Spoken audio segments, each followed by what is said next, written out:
Assalamualaikum warahmatullahi wabarakatuh. Kami dari kelompok 9 mata kuliah Teori Bilangan yang beranggotakan yang pertama ada Ridho Khairunisa, yang kedua Siti Aisyah Nurjana, dan yang ketiga Uni Rahayu. Di sini kita akan membahas mengenai fungsi pi dan teorema Euler. Untuk pemateri yang pertama nanti akan disampaikan oleh Uni Rahayu, yang kedua akan disampaikan oleh Ridho Khairunisa, dan yang ketiga akan disampaikan oleh Siti Aisyah Nurjana. Kepadanya dipersilahkan. Langsung saja, yang pertama kita akan membahas mengenai fungsi pi Euler. Kita langsung merujuk pada definisi 8.1. Sistem residu sederhana modulo M adalah himpunan semua bilangan bulat positif Ri yang memenuhi Ri M sama dengan 1 dengan Ri tidak sama dengan Rj modulo M untuk I tidak sama dengan J. Langsung saja ke contoh 8.1. Himpunan 0, 1, 2, 3, 4, 5, 6, 7, 8 adalah himpunan semua residu terkecil modulo 9. Apabila dari unsur-unsur himpunan ini dipilih unsur yang saling prima dengan 9 yaitu 1, 2, 4, 5, 7, 8, maka himpunan terakhir ini disebut sistem residu sederhana modulo 9. Sistem residu sederhana modulo 9 yang lain diantaranya adalah 19, 11, 22, 5, 16, 98. Perhatikan setiap elemen dari himpunan terakhir ini. Setiap elemennya saling prima dengan 9 dan tidak ada dua elemen dalam himpunan tersebut yang kongruen modulo 9. Himpunan 1, 2, 5, 8, 10, 14, 16 bukan merupakan sistem residu sederhana modulo 9 sebab 1 sama dengan 9 modulo 9 dan 5 sama dengan 14 modulo 9. Meskipun setiap elemennya saling prima dengan 9. Himpunan 8, 10, 14, 16 juga bukan sistem residu sederhana modulo 9, sebab ada bilangan bulat positif, misalnya 2 dengan 2,9 sama dengan 1, dan 2 tidak kongruen dengan 9 dengan setiap elemen dari himpunan itu, serta 2 tidak tercantum dalam himpunan itu. Selanjutnya, banyaknya elemen dari sistem residu sederhana modulo 9, yaitu N 1, 2, 4, 5, 7, 8 adalah 6. Selanjutnya, dikatakan bahwa harga fungsi pi untuk 9 adalah 6, atau ditulis dengan pi 9 sama dengan 6. Kita langsung merujuk pada contoh 8.2. Yang pertama, himpunan 1, 3, 5, 7 adalah himpunan semua residu sederhana modulo 9, sehingga pi 8 sama dengan 4. Yang kedua, himpunan 1, 2, 3, 4, 5, 6 adalah himpunan semua residu sederhana modulo 7, sehingga pi 7 sama dengan 6. Yang ketiga, himpunan 1,5 adalah himpunan semua residu sederhana modulo 6, sehingga pi 6 sama dengan 2. Selanjutnya, kita langsung ke definisi 8.2 fungsi pi Euler. Misalkan M suatu bilangan bulat positif, maka Pm adalah banyaknya elemen dari himpunan residu sederhana modulo M. Dikatakan bahwa Pm adalah banyaknya bilangan bulat positif yang kurang dari M dan saling prima dengan M. Pm sering pula disebut indikator dari M. Kita langsung ke contoh 8.3. Himpunan residu sederhana modulo 30 adalah 1, 7, 11, 13, 17, 19, 23, 29. Banyaknya elemen dari himpunan ini adalah 8, maka dikatakan bahwa pi 30 sama dengan 8. Periksalah bahwa pi 1 sama dengan 1, pi 3 sama dengan 2, pi 4 sama dengan 2, pi 5 sama dengan 4, pi 7 sama dengan 6, dan seterusnya. Lebih mudah dikatakan bahwa apabila N suatu bilangan bulat positif, maka Pn menyatakan banyaknya bilangan bulat positif yang kurang dari N, dan yang saling prima terhadap N. Fungsi pi biasanya disebut fungsi pi Euler, sedangkan notasi Pn diciptakan oleh Gauss. Tampak di sini bahwa apabila P suatu bilangan prima, maka setiap bilangan bulat positif yang kurang dari P selalu saling prima terhadap P. Sehingga pi P sama dengan P dikurang 1. Tetapi apabila N lebih dari 1 suatu bilangan komposit, maka N mempunyai suatu pembagi bilangan positif. Misalnya D, dengan D lebih dari 1 kurang dari N, sehingga pembagi-pembagi dari N sekurang-kurangnya adalah D dan N per D. Jadi Pn kurang dari N dikurang 2. Hal ini membuktikan bahwa untuk N lebih dari 1, maka Pn sama dengan N dikurang 1 jika dan hanya jika N suatu bilangan prima. Selanjutnya kita masuk pada teorema 8.1. Apabila P suatu bilangan prima dan K suatu bilangan bulat positif, maka P pangkat K sama dengan P pangkat K dikurang 1, P kurang 1. Selanjutnya kita lihat contoh 8.4. Yang pertama, Pi 64 sama dengan Pi 2 pangkat 6 sama dengan 2 pangkat 5, 2 dikurang 1 sama dengan 32. Yang kedua, Pi 5 pangkat 4 sama dengan 5 pangkat 3, 5 dikurang 1 sama dengan 5 pangkat 3 dikali 4 sama dengan 500. Selanjutnya kita langsung ke teorema ke 8.2. Misalkan A, B, dan C adalah bilangan-bilangan bulat, maka A, B, C sama dengan 1 jika dan hanya jika A, B sama dengan 1 dan A, C sama dengan 1. Contoh 8.5. Yang pertama, 8,12 sama dengan 1, maka 5,4 sama dengan 1, dan 5,3 sama dengan 1, dan sebaliknya. 5,4 sama dengan 1, dan 5,3 sama dengan 1, maka 5,12 sama dengan 1. Demikian pula, 5,12 sama dengan 1, maka 5,6 sama dengan 1, dan 5,2 sama dengan 1, dan sebaliknya 5,6 sama dengan 1, dan 5,2 sama dengan 1, maka 5,12 sama dengan 1. Contoh yang kedua, karena 21,20 sama dengan 1, maka 21,5 sama dengan 1, dan 21,4 sama dengan 1, dan sebaliknya 21,5 sama dengan 1, dan 21,4 sama dengan 1, maka 21,5 sama dengan 1. Demikian pula dengan karena 21,20 sama dengan 1, maka 7,20 sama dengan 1, dan 3,20 sama dengan 1, dan sebaliknya 7,20 sama dengan 1, dan 3,20 sama dengan 1, maka 21,20 sama dengan 1. Lanjut ke teorema 8.3. Fungsi Pi sama dengan atau adalah suatu fungsi ganda. Lanjut pada contoh 8.6. Pi dari 6 sama dengan 2 dan Pi dari 5 sama dengan 4, maka Pi dari 30 sama dengan Pi 2 dikali Pi 3 dikali Pi 5 sama dengan 1 dikali 2 dikali 4 sama dengan 8. Sedangkan himpunan residu sederhana mod 30 adalah 1, 7, 11, 13, 17, 19, 23, dan 29. Sehingga banyaknya elemen dari himpunan ini adalah 8, yaitu Pi dari 30 sama dengan 8. Setelah memahami bahwa fungsi Pi adalah fungsi ganda, maka dalam mencari nilai fungsi Pi untuk setiap bilangan bulat positif akan lebih mudah. Hal ini dinyatakan dalam teorema berikut ini. Pada teorema 8.4 yang berbunyi, jika N merupakan suatu bilangan bulat positif yang mempunyai bentuk kanonik P pangkat A1, P pangkat A2 sampai dengan P pangkat K, maka Pi dari N sama dengan P pangkat A1 dikurangi 1, buka kurung P1 dikurangi 1, tutup kurung, dikali P pangkat A2 dikurangi 1, buka kurung, P2 dikurangi 1, tutup kurung, sampai dengan P pangkat AK-1, buka kurung, PK dikurangi 1, tutup kurung. Ya, langsung pada contoh 8.7.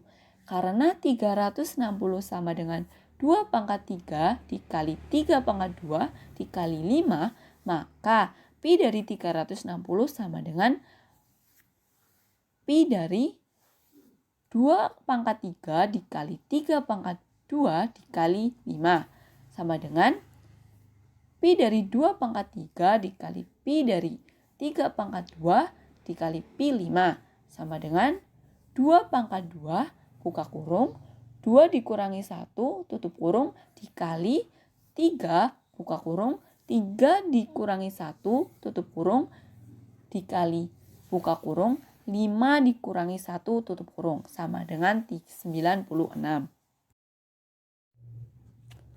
Kemudian pada teorema 8.5 yang berbunyi untuk setiap bilangan bulat positif n lebih besar dari 2, maka pi dari n suatu bilangan genap.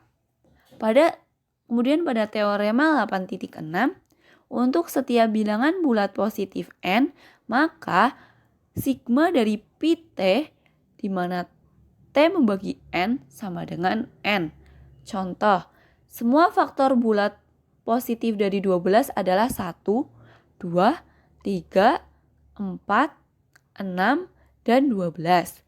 Jika tiap faktor dari 12 ini dicari nilai pi-nya, maka diperoleh pi dari 1 sama dengan 1, pi dari 2 sama dengan 1, pi dari 3 sama dengan 2, pi dari 4 sama dengan 2, pi dari 6 sama dengan 2, dan pi dari 12 sama dengan 4. Jika nilai-nilai pi tersebut dijumlahkan, maka sigma dari pi t sama dengan pi dari 1 ditambah pi dari 2 ditambah pi dari 3 ditambah pi dari 4 ditambah pi dari 6 ditambah pi dari 12 di mana t membagi 12 sama dengan 1 ditambah 1 ditambah 2 ditambah 2 ditambah 2 ditambah 4 sama dengan 12. Selanjutnya, pada teorema Euler. Pada teorema Euler merupakan perluasan atau keadaan umum dari teorema Fermat. Langsung pada teorema 8.7. Jika buka kurung A, M sama dengan 1 dan R1, R2, R3 sampai dengan Rp buka kurung M merupakan bilangan-bilangan bulat positif yang kurang dari M dan masing-masing saling prima dengan M, maka residu-residu terkecil modulo M dari bilangan-bilangan A kali R1, A kali R2, A kali R3 sampai dengan A kali Rp buka kurung M merupakan suatu permutasi dari R1, R2, R3 sampai dengan Rp buka kurung M tutup kurung. Pada contoh 8.8, bilangan-bilangan 1, 2, 4, 5, 7, 8 masing-masing adalah saling prima terhadap 9.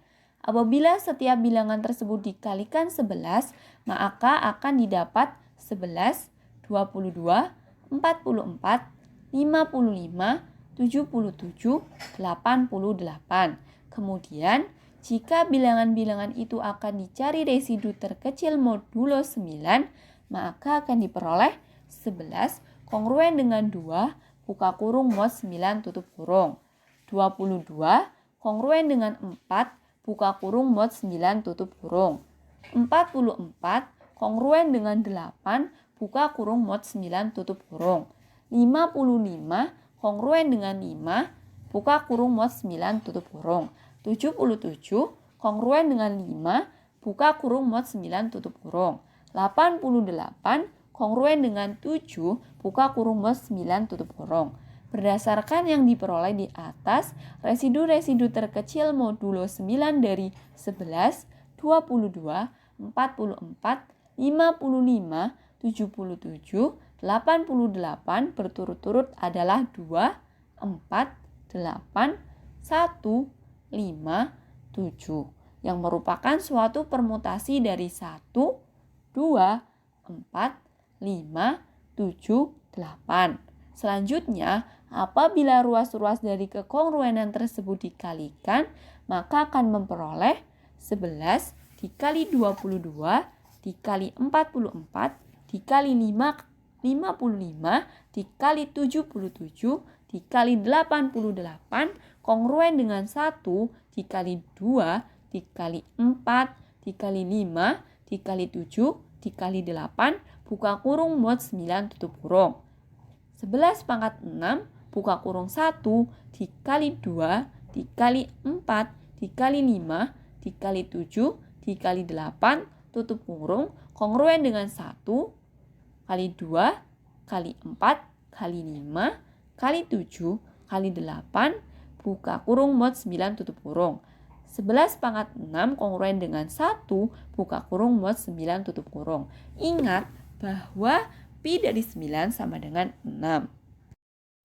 Pada contoh 8.9, bilangan-bilangan 1, 3, 5, 7 saling prima masing-masing dengan B dan pi dari 8 sama dengan 4. Maka 9 kali 1, 9 kali 3, 9 kali 5, 9 kali 7 berturut-turut memiliki residu terkecil modulo 8 dengan tepat 1 dari 1, 3, 5, dan 7 karena buka kurung 8,9 tutup kurung sama dengan 1. Hal ini dapat diperiksa sebagai berikut. 9 kali 1 kongruen dengan 1 buka kurung mod 8 tutup kurung. 9 kali 3 kongruen dengan 3 buka kurung mod 8 tutup kurung. 9 kali 5 kongruen dengan 5 buka kurung mod 8 tutup kurung. Dan 9 kali 7 kongruen dengan 7 buka kurung mod 8 tutup kurung. Kemudian periksa bahwa residu-residu terkecil modulo 14 dari 5 kali 1, 5 kali 3, 5 kali 5, 5 kali 9, 5 kali 11, 5 kali 13 adalah suatu permutasi dari 1, 3, 5, 9, 11, 13. Selanjutnya, jika ruas-ruas dari 6 kekongruenan ini dikali-kalikan, maka kita akan memperoleh 5 pangkat 6 buka kurung 1 dikali 3 dikali 5 dikali 9 dikali 11 dikali 13 tutup kurung kongruen dengan 1 buka kurung 1 kali 3 dikali 5 dikali 9 dikali 11 dikali 13 tutup kurung dikali buka kurung mod 14 tutup kurung. 5 pangkat 6 kongruen dengan 1 buka kurung mod 14 tutup kurung. Contoh-contoh tersebut merupakan penerapan dari teorema Euler berikut ini. Pada teorema 8.8 yaitu tentang teorema Euler yang berbunyi jika M suatu bilangan bulat positif dan buka kurung A, M tutup kurung sama dengan 1, maka A, pi, buka kurung M tutup kurung kongruen dengan 1 buka kurung mod M tutup kurung. Contoh 8.10. Pi sama dengan 4,3, pi 8 sama dengan 34 sama dengan 81 kongruen dengan 1 mod 8, sebab 3,8 sama dengan 1. Tetapi 2 pi 8 sama dengan 24 sama dengan 16 tidak kongruen dengan 1 mod 8. Sebab 2,8 tidak sama dengan 1. Contoh 8.11. Tentukan inverse 2 mod 15. Jawabannya, karena pi 15 sama dengan 8, maka inverse 2 mod 15 adalah 2 pangkat 7 kongruen dengan 78 mod 15. Karena inverse alfa modulo M ini, kita dapat menyelesaikan suatu perkongruenan linier alfa X kongruen dengan B modulo M. Dengan alfa, M itu sama dengan 1. Sebagai berikut. Alfa X kongruen dengan B modulo M. Alfa pangkat pi dalam kurung M min 1 dikali alfa X kongruen dengan alfa pi dalam kurung alfa pangkat pi dalam kurung M min 1 dikali B mod M. X kongruen dengan A pangkat pi dalam kurung M min 1 B modulo M. Contoh 8.12. Selesaikan perkongruenan 3X kongruen dengan 7 modulo 10. Jawabannya, karena pi 10 sama dengan 4, maka kedua ruas dari perkongruenan tersebut dikalikan dengan inverse 3 modulo 10, yaitu 3 pangkat 3 sehingga diperoleh 3 pangkat 3 dikali 3x kongruen dengan 3 pangkat 3 dikali 7 modulo 10, x kongruen dengan 9 modulo 10. Satu aplikasi dari teorema Euler, misalnya jika n suatu bilangan bulat ganjil yang bukan kelipatan 5, maka dapat ditunjukkan bahwa n membagi suatu bilangan bulat yang sama angkanya 1, yang semua angkanya 1. Sebagai contoh diambil n sama dengan 7, ditunjukkan bahwa 7 membagi habis 111.111.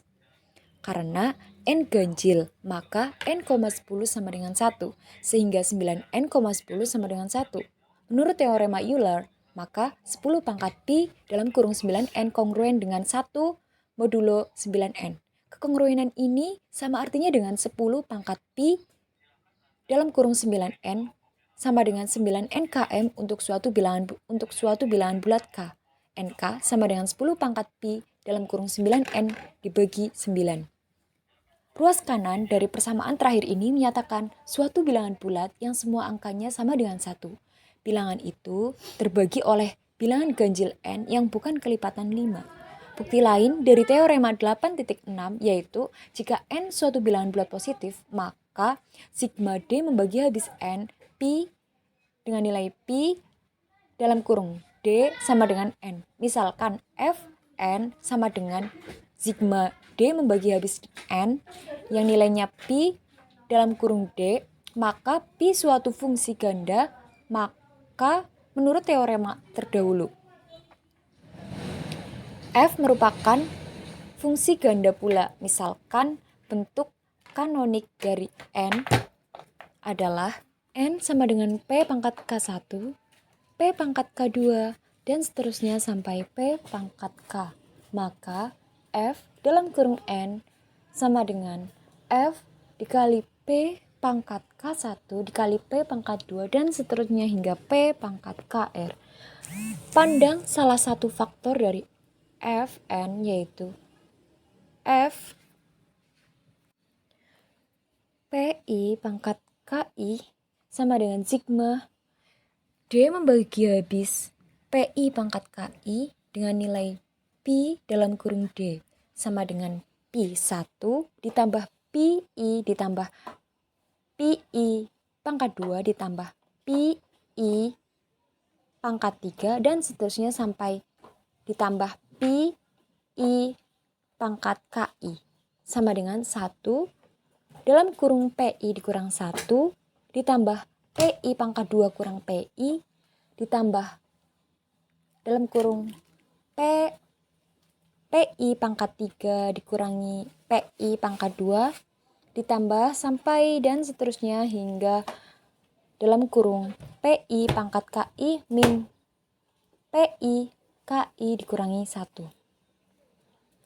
Jadi fn sama dengan f p1 pangkat k1, p2 pangkat k2 dan seterusnya hingga pr pangkat kr sama dengan p1 pangkat k1, p2 pangkat k2 dan seterusnya hingga pr pangkat kn sama dengan n, sehingga sigma d membagi habis n dengan nilai pi dalam kurung d itu sama dengan n.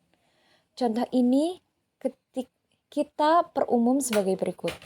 Sekarang kita akan menghitung jumlah semua bilangan bulat positif yang kurang dari n dan yang saling prima dengan n. Sebagai contoh diambil n sama dengan 30 dan pi 30 sama dengan 8, yaitu ada 8 bilangan bulat positif yang kurang dari 30 dan saling prima dengan bilangan-bilangan itu adalah 1, 7, 11, 13, 17, 19, 23, 29.